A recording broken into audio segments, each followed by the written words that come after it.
Greetings Royals, it is Constance with QueenMeMe.com, your place for tips and inspiration on learning love and pursuing that purpose the right way, okay? So I'm gonna hit you with a real hard truth right out the gate, okay? Let's just do it. A lot of us claim that how do I put this? Hey, you want everybody to think, I love my life, I love being alone, I don't want those relationship problems, but really you're just scared to death of getting into a relationship. There is a such thing as having a fear of relationships, and though it may not have a scientific name just yet, it's been scientifically proven that it is true. So today I want to talk about 5 ways to cure a fear of relationships. This is about to get real, y'all. I'm so excited because this stuff is good. Listen, like God was really just speaking to me and I was just typing it out. I'm just a mouthpiece.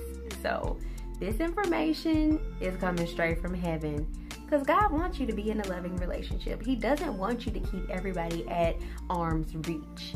Let's get over this fear so we can live the lives that He purposed for us to have. How about that? Not to say that when people do love being single that they're lying, because some people are just really meant to just do their own thing. But some of us are just afraid. Y'all are the people I'm talking to. And if you don't know which one you are, then by the end of this video, hopefully you will. So let's get into it. The first way to cure a fear of relationships is to learn what real love is. A lot of us developed a cure of relationships because we've encountered a false version of love at some point in our lives. A lot of us think that we have experienced what love really is, when really we could have just been in the midst of a connection, chemistry, or even codependent. And when that ends up hurting us in some way, then we have a tendency to reject love altogether, thinking if this is what love is, then I don't want to have anything to do with it. We really should just be rejecting the type of love that that person was showing us. Or maybe it's the case that you assumed that love would make somebody incapable of making mistakes or incapable of hurting you. And when that wasn't the case, your expectations of them went unmet, and that caused you to be disappointed and left a bad taste of love in your mouth. And just as a side note, this is the importance of making sure that you are whole before you get into a relationship, because hurting people can only hurt people. And your damage could end up damaging someone else who have placed their heart in your hands. All it takes is one situation to turn a hopeful person into a hurting person that's gonna go out and hurt other people, whether intentionally or unintentionally.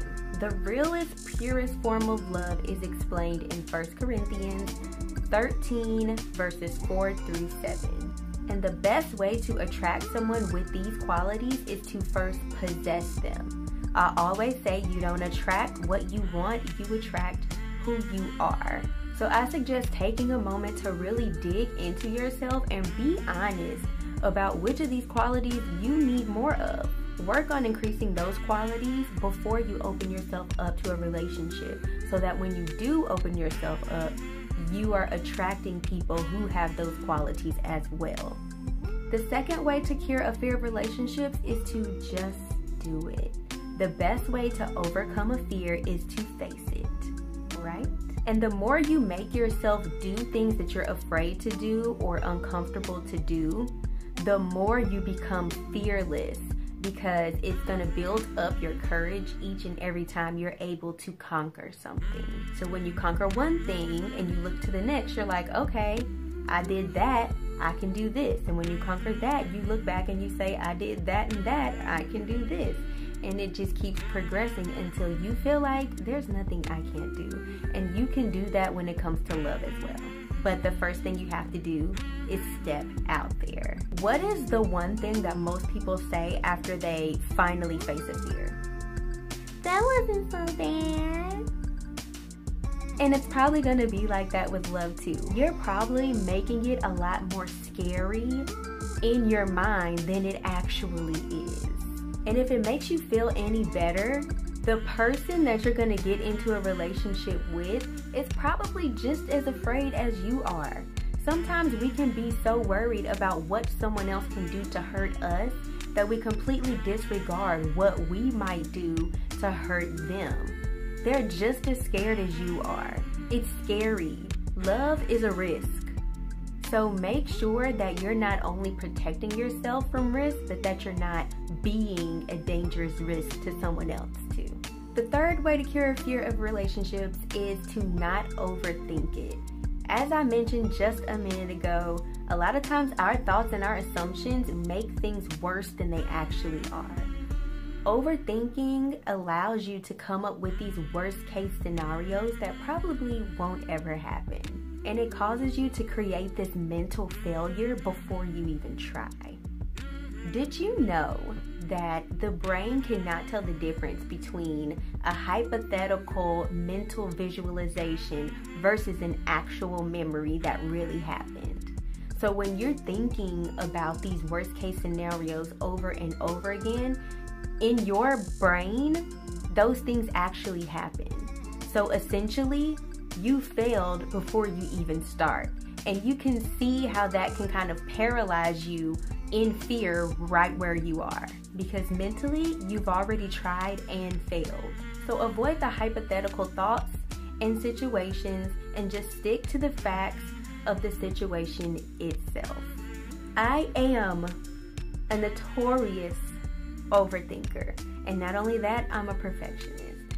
So I overthink every single way that something could end up not being perfect before I even step out there and do anything.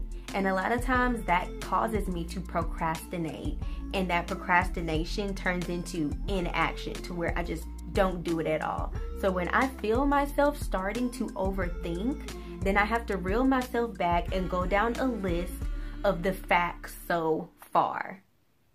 This is what's true, this is what's been shown to me, this is what's been proven, and this is what I'm gonna go by. Everything else, I don't know until I try. So the fourth way that you can overcome a fear of relationships is to not compare. That doggone comparison, y'all, it really does kill. Sometimes we can read too much into how certain situations turned out for other people, or we allow their success in an area, their perceived success in an area, to intimidate or discourage us instead of inspire us. Having a relationship is a lot like having children. Yours will always be different. And it should be, because no two people are the same. So the result of two people joining together in a relationship is not going to have the exact same results as someone else. Get out of comparing your relationship or your future relationship to what you see on social media or even the people that you're exposed to. Your relationship is going to be different, and it should be. The fifth cure for a fear of relationships is to learn to love making mistakes. Some of us are simply afraid of making mistakes in our relationship, and that's because we don't realize the value in screwing up. A mistake can teach you way more than getting it right can. And this literally works in every area, from relationships to business to health to school. Once you get something wrong, chances are you're never going to get that wrong again. Mistakes have that effect on us. Not only does it teach us what not to do again, but it also teaches us what probably the better thing to do is. And you can't get that information from doing everything right. When you finally let go of your fear of failure, then you can use your failures to add to your value. And when this is your perspective going into a relationship, then it becomes a lot less scary and more like an exciting adventure. Like, ooh, what am I gonna learn from this one? I think it's worth explaining that the only one who is capable of perfect love is God. It says in 1 John 4:8 that God is love. It's literally what he's made of. It's who he is. So when you choose to love others and allow others to love you, then you have to understand that they will hurt you. You will hurt them. They will make mistakes, and so will you.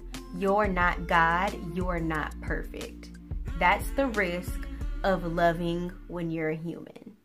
It is what it is. And this is okay. This is life. Life is messy and it's beautiful. And that's what makes it so worth living. But just make sure that your expectations are realistic and that you're always looking to God as your example of love. And then you'll be well on your way to living and loving fearlessly. So I hope that it helped you. If it did, give it a thumbs up. And then go ahead and subscribe before you go and watch the rest of my videos. Hop on over to Instagram. You can follow me at Constance D. Gorton, and you can follow Queenly Me at queenly.me. Don't forget to visit our blog for more topics just like this one. And if you have any other topics or any other questions, feel free to email me, DM me, or drop a comment below. And I'll probably make some content surrounding it, because if you have the question, then so do others. Speaking of, if you want to join in with other singles who are trying to live their best lives, who are trying to pursue this purpose, who are trying to get these coins, who are trying to love fearlessly and do it the right way, then you definitely want to join the Queenly Me Tribe on Instagram, because we are doing all that together. You have to connect with the right people to get to where you want to go. And a lot of us simply don't reach our goals and don't obtain our desires because we're not connected with the right people. So go ahead and connect with us on queenly.me. We would love to see you there, and I cannot wait to see you in the comment section. Bye.